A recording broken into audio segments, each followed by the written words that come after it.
Hello, आप सबका स्वागत है मेरी यूट्यूब चैनल पे। मेरा नाम है Mansi. Introduction to software engineering में आज का हमारा ये तीसरा वीडियो है।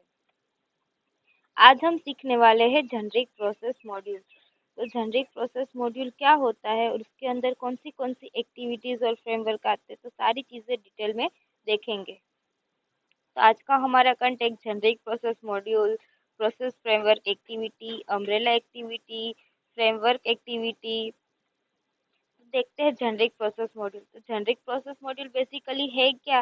तो जेनेरिक प्रोसेस मॉड्यूल एक ब्लूप्रिंट है जो जब भी कोई भी सॉफ्टवेयर हम डेवलप करते हैं तो उसको स्टार्ट से लेके एंड तक उसके बीच में जो होने वाली प्रोसेस होती है, सारी की सारी प्रोसेस हम ये जेनेरिक प्रोसेस होती है, उसी को फॉलो करके वो सारी चीज़ें बनाई जाती है। उसी के एक बेस होता है ये सारी प्रोसेस का। जेनेरिक प्रोसेस एक बेस होता है ये सारी प्रोसेस का, तो उसी को कहते हैं। तो प्रोसेस जैसे कि हमने आगे भी वीडियो में देखा कि जब भी कोई भी सॉफ्टवेयर बनाते हैं तो उसके अंदर बहुत सारी प्रोसेस होती है, तो सारी प्रोसेस को फॉलो करके ही हम कोई सॉफ्टवेयर डेवलप कर सकते हैं। तो जैसे कि हमारी कम्युनिकेशन हो गया, डिज़ाइनिंग हो गया, फिर कोडिंग हो गया, टेस्टिंग हो गया, फिर डेवलपमेंट हो गया। तो ऐसे बहुत सारी चीज़ें होती है। तो ये जो सारी प्रोसेस होती तो एक ही है। कोई भी प्रोसेस एक जैसी वर्क करती और सारे सॉफ्टवेयर बनाने में यही सारी प्रोसेस का यूज़ करते हैं। बट उसको हम क्या करते हैं, डिफरेंट डिफरेंट वे में डिफरेंट डिफरेंट तरीके को उसको रिप्रेजेंट करते हैं एज अ रिक्वायरमेंट। हमारी जो रिक्वायरमेंट है उसके अकॉर्डिंग उसको अलग अलग तरीके से रिप्रेजेंट करते हैं, फिर उसको यूज़ करते हैं। जैसे कि अगर कोई सिंपल वे हो गया कि पहले हम कम्युनिकेशन करेंगे, डिज़ाइन करेंगे, फिर उसके बाद कोडिंग करेंगे, फिर टेस्टिंग करेंगे। तो वो ये जो सिंपल हो गया, तो ये जैसे कि हमारा वाटरफॉल मॉडल हो गया। फिर कोई ऐसा भी इंसान होगा, एक एग्जांपल के थ्रू समझते हैं कि कोई एक इंसान है जो मैगी बना रहा है, तो वो सिंपल वे से बना रहा है। तो पहले वो पानी डालेगा, फिर उसमें मसाला डालेगा, फिर उसमें मैगी डाल देगा, तो सिंपल हो गया। तो वो हमारा वाटरफॉल मॉडल मॉडल हो गया। तो कोई ऐसा भी इंसान होगा जो कंफ्यूज रहता है और वो मैगी बना रहा है और उसको बहुत ज़्यादा चेंजेस करता रहता है, तो वो पहले पानी डालेगा, फिर उसमें मसाला डालेगा, फिर मैगी डालेगा। उसको ऐसा लग रहा है कि नहीं, मुझे इतनी नहीं होगी, मुझे और चाहिए, तो वापस वो पानी डालेगा, वापस मसाला डालेगा, वापस मैगी डालेगा। तो ये क्या हो गया, ये हमारा स्पाइरल मॉडल हो गया।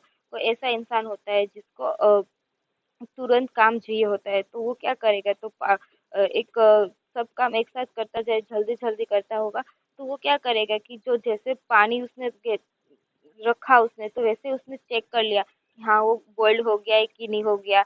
तो उसके बाद अगर उसने मसाला डाला तो उसने टेस्ट कर लिया कि हाँ सारे मसाले सही है कि नहीं। तो उसने मैगी डाली तो उसके बाद उसने टेस्ट कर लिया कि हाँ बॉइल्ड हो गई है कि नहीं। तो ये हमारा वी मॉडल हो गया, जो हम बनाते जाते हैं, उसी के साथ साथ हम उसको टेस्ट करते जाते हैं। तो ये से डिफरेंट डिफरेंट मॉडल है। और ये सारे मॉडल कैसे बनते हैं, तो कि कोई भी प्रोसेस होती है उन सबको मिला के ये मॉडल्स बनते हैं। तो ये मॉडल होते हैं ना, तो सारे के अंदर एक ही चीज़ें होती है, बट हम उसको अलग अलग रिप्रेजेंट करते हैं। तो ये जो जेनेरिक प्रोसेस होती है ना, तो उस मॉडल के अंदर की जो प्रोसेस होती है ना, तो उसको बनाने के लिए हम जेनेरिक प्रोसेस का यूज़ करते हैं। तो यहाँ हम देख सकते हैं हमारे जेनेरिक प्रोसेस के स्ट्रक्चर के अंदर की है। पहले ये सॉफ्टवेयर प्रोसेस है, जो कि हमने अभी जान लिया कि सॉफ्टवेयर प्रोसेस क्या होती है। तो उसके अंदर दो और कैटेगरी है, जैसे कि प्रोसेस फ्रेमवर्क और अम्ब्रेला एक्टिविटी। तो देखते हैं। तो ये प्रोसेस, जैसे कि मैंने कहा कि सारी प्रोसेस होती है कोई भी मॉडल के अंदर, तो ये सारी प्रोसेस होती एक ही है, बट ये एक फ्रेमवर्क है। मतलब कि इसको एक नाम दिया गया है और उसको बोला गया है कि इसका काम ये है। पर उसके अंदर भी और भी बहुत सारी एक्टिविटी होती है उसके अंदर। जैसे कि हमारी कम्युनिकेशन, तो कम्युनिकेशन के अंदर और भी बहुत सारी हम एक्टिविटी करते हैं। क्लाइंट के साथ मीटिंग करते हैं, उसके साथ उसकी जो रिक्वायरमेंट होती है उसको हम गैदरिंग करते हैं। फिर हम जो पूरा हमारा उसका जो प्रोजेक्ट है उसको हम एनालाइज करते हैं। तो उसके अंदर भी और भी बहुत सारी छोटी छोटी एक्टिविटी हो गई। फिर जो एक्टिविटी है उसके अंदर भी बहुत सारे टास्क आएंगे, वो हम आगे देखेंगे। तो जैसे डिजाइनिंग हो गया, तो डिजाइनिंग के अंदर ऐसा नहीं है कि सिर्फ हम डिजाइन कर देंगे तो हमारा काम हो गया। उसके अंदर और भी बहुत सारी चीजें करते हैं। हम डॉक्यूमेंट बनाते हैं, डेटाग्राम बनाते हैं, अलग अलग तरीके से उसको रिप्रेजेंट करते हैं। और उन सबको भी करने का एक तरीका होता है, उन सबको करने के लिए भी कोई ना कोई एक्टिविटी हमें करनी पड़ती है। जैसे कि कोडिंग हो गया, तो कोडिंग में भी उसके अंदर हमें बहुत सारी चीज़ें करनी होती है। तो वो ऐसी जो प्रोसेस होती है उसके अंदर भी बहुत सारी एक्टिविटी होती है। तो इसीलिए इसको प्रोसेस फ्रेमवर्क एक्टिविटी कहा गया है। तो ये हमारी सारी वही प्रोसेस है, तो एक बार उसको देख लेते हैं। जैसे कि हमारा कम्युनिकेशन आ गया है, तो कम्युनिकेशन के साथ हम क्या करते हैं, क्लाइंट के साथ मीटिंग करते हैं, क्लाइंट और यूजर दोनों मिलके रिक्वायरमेंट को गैदरिंग मतलब कि डेवलपर रिक्वायरमेंट को गैदरिंग करता है क्लाइंट के साथ। तो ये हो गया, फिर प्लानिंग आ गया, उसके अकॉर्डिंग हम जो उसकी रिक्वायरमेंट होगी वो जो फुलफिल होती होगी उसी तरह हम प्लानिंग करेंगे। फिर प्लानिंग के बाद आता है मॉडलिंग, उसके ऊपर हम सारा डॉक्यूमेंट मॉडल्स वो सब बनाएंगे, फिर उसको क्लाइंट को दिखाएंगे। फिर आ गया कंस्ट्रक्शन, कंस्ट्रक्शन के अंदर हम कोडिंग करेंगे, एक्चुअल में उसको इम्प्लीमेंट करेंगे, फिर डेवलपमेंट करेंगे। फिर ये आ गई अम्ब्रेला एक्टिविटी।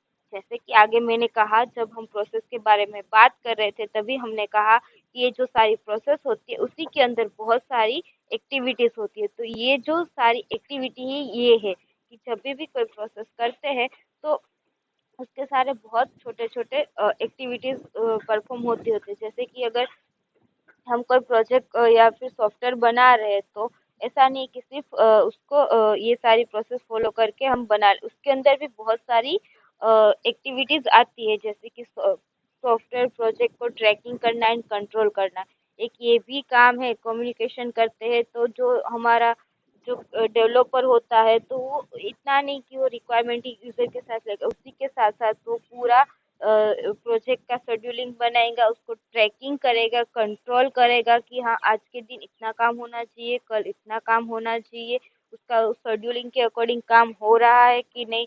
और उसको ट्रैक करना कि काम कहाँ तक पहुँचा, कहाँ तक नहीं पहुँचा। तो ये भी एक एक्टिविटी है। फिर रिस्क मैनेजमेंट, तो जो भी हम हमारे प्रोजेक्ट डेवलप करने में जो भी रिस्क आती है हम उसको मैनेज करते हैं। माना कि अगर हम कोई काम कर रहे हैं तो उसके अंदर हमें बग्स आ गए, एरर्स आ गए, तो उसी को हम तुरंत वहीं पे ही उसको मैनेज करके उसको सोल्व करेंगे। फिर जो भी सॉफ्टवेयर बनाएंगे वो क्वालिटी वाइज बनेगा, मतलब कि जो रिक्वायरमेंट है उसी के साथ साथ हम चल रहे हैं कि नहीं, हमारी क्वालिटी मेंटेन हो रही है कि नहीं। तो उसके बाद आता है फॉर्मल टेक्निक व्यू, मतलब कि हम फॉर्मल टेक्निक का पूरा व्यू रखेंगे, पूरी नॉलेज। अगर कोई मार्केट में नया टूल्स आया है तो उसको हम अडॉप्ट करेंगे, उसके ऊपर काम करेंगे और इजी बनाएंगे। और भी टेक्निकल सारी चीज़ें होती है तो उन सब का हम ध्यान रखेंगे। फिर software configuration and management, software configuration management में क्या होता है कि जो हमारा सॉफ्टवेयर होता है उसके अंदर अगर हम कोई भी चेंजेस करते हैं तो चेंजेस को हम आसानी से कॉन्फ़िगरेशन मतलब कि एडेप्ट करते हैं और दूसरी चीज़ों पे इफ़ेक्ट ना करे, उस तरह से हम उसको मैनेज करते हैं। फिर वर्क प्रोडक्ट, मतलब कि उसके अंदर हम डॉक्यूमेंट बनाते हैं। फिर मॉडल्स को यूज़ करके जो डॉक्यूमेंट्स होती है उसी तरह लॉजिक्स, फ्रेमवर्क्स और लिस्ट बनाते हैं। बहुत सारी एक्टिविटी कार्य मतलब कि होती है चीज़ें, वो सारी डॉक्यूमेंट्स में होती है। फिर रीयूजेबिलिटी, तो इसमें क्या होगा कि हम जो भी कोड बनाएंगे उस तरह से बनाएंगे कि आगे जाके उसको हम वापस से यूज कर सके, कि उस जब दोबारा हमारे पास सेम प्रोजेक्ट आए तो उस प्रोजेक्ट के टाइम पे ये कोड को हम रीयूज कर सके। तो ये भी एक चीज इसमें ध्यान रखी जाती है। फिर मेजरमेंट, दिस ये इसके अंदर हम प्रोडक्ट और प्रोसेस दोनों को हम मेजरमेंट करते हैं। तो ये होगी हमारी अम्ब्रेला एक्टिविटी। तो फ्रेम एक्टिविटी, तो फ्रेम एक्टिविटी क्या होती है, तो पहले तो छोटे छोटे टास्क बन के एक छोटा स्मॉल ऑब्जेक्ट बनता है। फिर वो जो सारे स्मॉल ऑब्जेक्ट मिलके एक एक्टिविटी बनती है। फिर वो जो एक्टिविटी सारी मिलके एक एक्टिविटीज बनती है जिसको हम प्रोसेस बोलेंगे।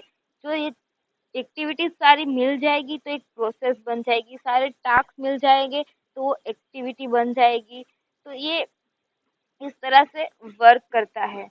तो आज के लिए इतना ही, मिलते हैं कल। Thank you.